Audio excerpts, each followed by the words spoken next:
ગઈકાલ તારીખ 3/10/2025ના રોજ અમદાવાદ ક્રાઇમની ટીમ પેટ્રોલિંગમાં હતી.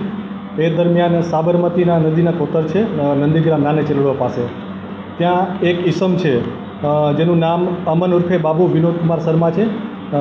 એની પાસે બનાવટી ચલણી નોટો છે એવી માહિતી ક્રાઇમ બ્રાન્ચની ટીમને મળેલી હતી. જે મળેલ માહિતી આધારે આ જે બનાવવાળી જગ્યા છે તે જગ્યાએ રેડ કરતાં આ જે ઈસમ છે અમન ઉર્ફે શર્મા બાબુભાઈ શર્મા એ મળી આવેલ અને એની ઝડપી તપાસ કરતાં તેના હાથમાં જે થેલી હતી એમાંથી બનાવટી ચલણી નોટો 100 રૂપિયાના દરની ટોટલ 373 નોટો મળી આવેલ, એટલે કુલ 33,300ની નોટો મળી આવેલી હતી. આ નોટો છે નકલી છે કે નહીં એ ચેક કરવા માટે સ્થળ પર ડીએફએસની ટીમ એફએસએલની ટીમને બી બોલાવેલી અને એમના દ્વારા બી પુષ્ટિ કરવામાં આવેલી હતી કે આ જે તમામ ચલણી નોટો છે એ નકલી છે. જેના આધારે આ કામને આરોપી છે એની ધરપકડ કરી અને તેના વિરુદ્ધ ડીસીબી ક્રાઇમ બ્રાન્ચ ખાતે ગુનો દાખલ કરવામાં આવેલ છે. તેમજ આ કામની આરોપીની વધુ પૂછપરછ કરતાં જાણવા મળેલ છે કે આ જે આરોપી છે એણે જે સામેનો જે વ્યક્તિ પાસેથી નોટો મંગાવેલી છે એનો જે સંપર્ક છે એ ઇન્સ્ટાગ્રામ મારફતે કરેલો હતો અને ઇન્સ્ટાગ્રામ મારફતે જ તેનો વોટ્સએપ નંબર મેળવી અને સામેવાળી જે બીજી જે અન્ય આરોપી છે જેનું નામ અમન કરીને આકારના આરોપીએ જણાવેલું છે એની પાસેથી ટોટલ 50,000ની ચલણી નોટો આજથી 4 મહિના પહેલાં મંગાવેલી હતી. અને આ સિવાય જે અન્ય નોટો છે એ એણે અન્ય સામાન્ય કામોમાં જેવી રીતે દૂધ લેવું કે અન્ય બીજા કામોમાં ખાણીપીણીમાં કઈ રીતે વાપરી નાખેલ હોવાની હકીકત તેણે પોતાના નિવેદનમાં જણાવેલી છે.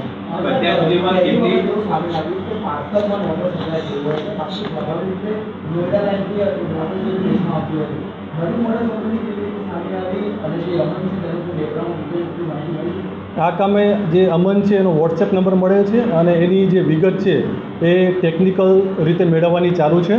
ડીટીડીસી કુરિયર છે એના મારફતે આ નોટો મંગાવવામાં આવેલી હતી અને જેના દ્વારા જાણ થયેલ છે કે એ એડ્રેસ છે નોઈડાનું જ છે, પણ જે બીજી ટેકનિકલ માહિતી છે મેળવી અને જે આરોપી છે તેના સુધી પહોંચવા માટેની તપાસ ચાલુ છે.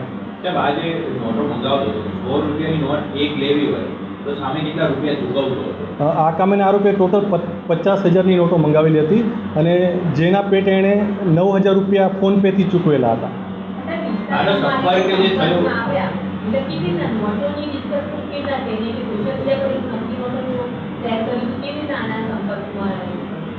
આ કામે આ જે આરોપી છે એણે સર્ચ કર્યું હશે ને એના આધારે એને નંબર મળ્યો હતો અને એના આધારે જેણે મંગાવેલી છે આ નોટો.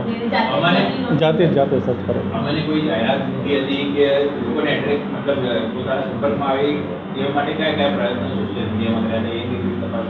એ બાબતે હજી આગળની તપાસ ચાલુ છે, એની પૂછપરછ આરોપીની ચાલુ છે.